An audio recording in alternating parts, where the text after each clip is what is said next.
C'est un lycée dont on vous a beaucoup parlé ces dernières années. Le lycée de la Plaine de l'Ain à Amberieu en Bugey, un établissement construit pour accueillir 1200 élèves et qui en reçoit 600 de plus. Un agrandissement est prévu, il sera livré à la rentrée 2022.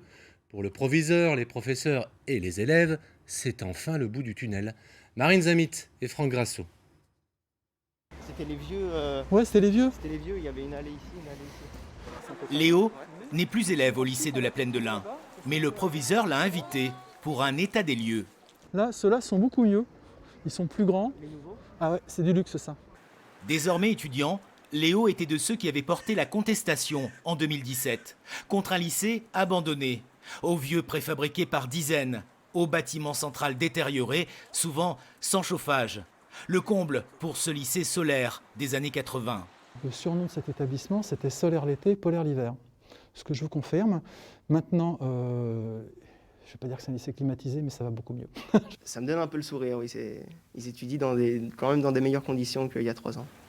Si les bâtiments modulaires ont meilleure mine, le secteur physique-chimie a pris des couleurs. On s'éloigne de l'ambiance d'antan, genre cinéma d'horreur. C'est d'ailleurs avec un petit film que les professeurs avaient eux aussi alerté de leurs conditions il y a 3 ans. Nos lycées décrépits. Nous devons agir et ne plus subir. On ne pouvait plus continuer comme c'était. On avait été trop sages pendant de nombreuses années en pensant que notre tour arriverait. Et puis au bout d'un moment, on a dit non, là, voilà, il faut qu'on fasse quelque chose. La lutte paye enfin. Il y a des rénovations et même des projets pour améliorer la vie dans un lycée surchargé. Là, maintenant, on va enclencher avec la grande partie, avec la nouvelle extension.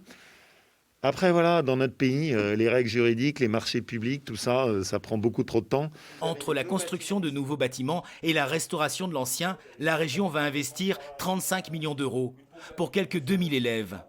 Mais là, c'est vrai que c'est un gros chantier et c'est vraiment bien pour l'avenir. La récompense, après une intense mobilisation des lycéens, du directeur, des professeurs, bref, de tout un établissement.